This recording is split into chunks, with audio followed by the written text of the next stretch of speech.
It's been a great transformation. We've been here now 13 years, and I came here and grew Pinot Noir.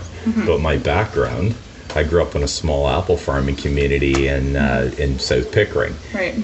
Primary apple there at Northern Spy in Cortland. So when I came here and learned that Hillier was such a big prominent apple cherry area at one point in time, it really kind of brought my roots of apple back, and it's just been a real passion for a long period of time, actually ever since I was a kid.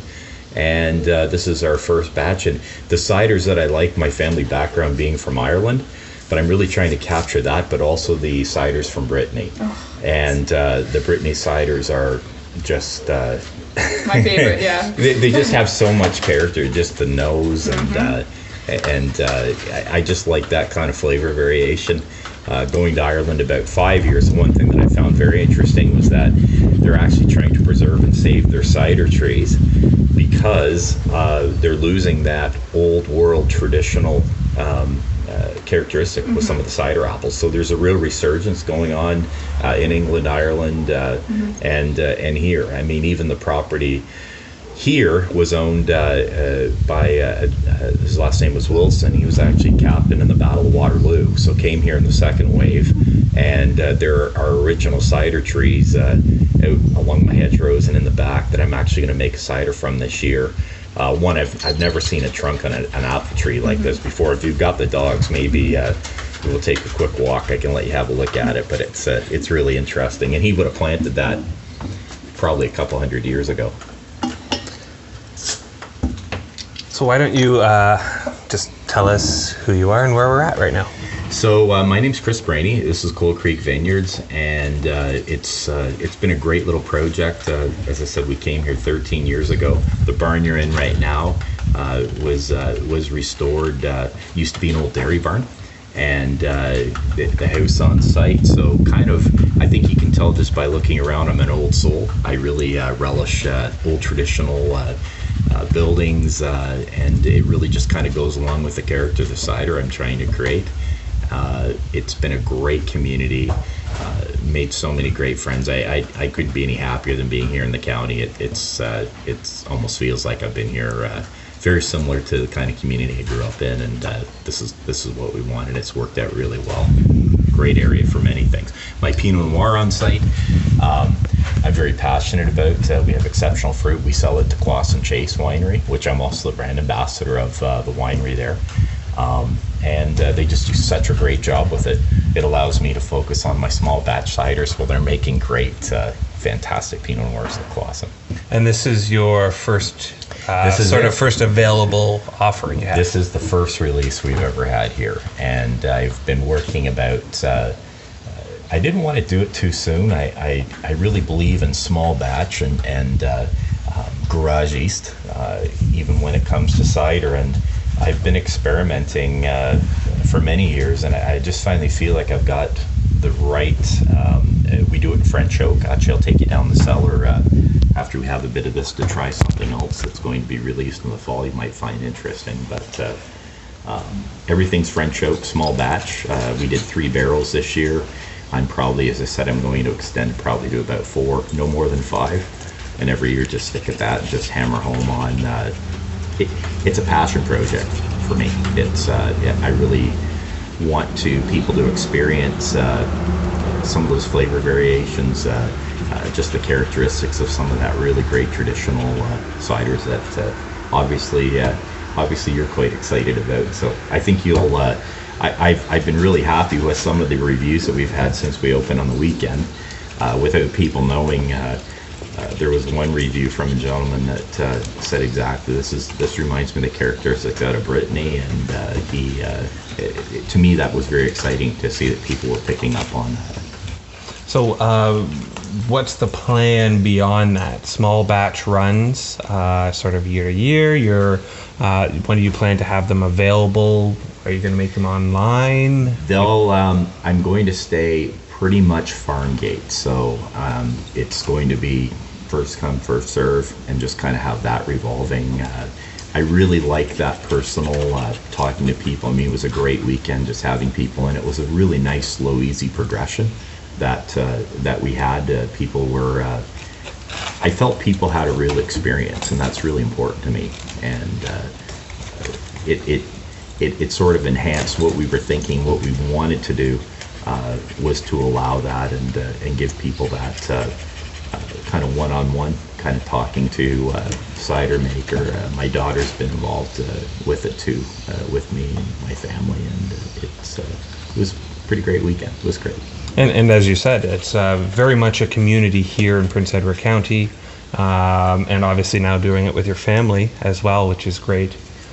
Do you see, how much does the community here have an influence on what you want to do? A lot. I mean, the one thing I love about the county is we are very supportive of one another. For instance, if my tractor were to break down, I'd have 5 people show up here in half an hour, which is a real testament to the community. I also, from the philosophy, as many others, is that everyone's individual success is great for everyone. I decided to go down a bit of a different path, and because this is my pet, this is what I'm passionate about. And I think it's really, I'm a firm believer that there's no sense creating something and marketing something and selling something unless you're completely 110%. If you love it, people are going to love it, and you can be passionate about it. That's really important to me. So what I'm doing is a little bit different. Maybe some other cideries you've probably been to today, but it's the style I love, and it's worked out really well. I'm really excited about it. And that's the amazing part about the province and the country, with over 100 cideries in Ontario alone. And I guess this is our 4th year in a row coming to the county, and every single year another new cidery or two comes up. But there seems to be space, and there seems to be a growth in the market. Right. And it seems as though there's opportunity. So having your product available with everything else does give that variety and helps to really lend itself to this area being known for cider, which I think we're really starting to see with what's available in around. So you plan to keep it local. When is the best time for people to be able to get an opportunity to grab it usually? Should they be watching your website? Should they be calling you every other Sunday saying when's the next batch available? What's best for people who want to get a chance? Right now would be website, Instagram, Facebook. But in a normal year, which this isn't obviously, we were planning on opening May 2-4 weekend. The plan was to be sold out probably by mid-August, towards the end of August, and shut down, concentrate on harvest, and just kind of go through that yearly progression that way. And like I say, there's one that I'm going to release this fall that I'm curious to see what you're going to think of. It's a perry that I put together, but there's a bit of distillate and also honey added on site, so everything has been added locally, and I'm really excited about it too. I think it's going to be a great release in the fall to have that too. Can you tell me about the venue here a little bit more? You said it was a reclaimed dairy barn? Yeah, so this is the barn itself is about 1890. It's become a fun focal point of the community. We have a barn party. Like I said, a normal year, we had to cancel this year, the first time in 10 years, and everybody in the wine industry, cider industry comes out, the community neighbors, and it's 70s, 80s disco dance party. The great thing about it that I've always loved is a lot of the winemakers, cider makers bringing their new product out, everybody sampling it, people that really look forward to it. It's almost become a great little industry night for everyone. We all get together and sort of celebrate the summer, and look, it's also a nice little break before harvest too. Well, I guess before we get to some of the locations where your social media is and so on, what would you say are influences on the work that you've done here? Is there something that you said, oh, I want to make specifically that type from that memory, or are you looking around to what's available here and all of that kind of stuff as well?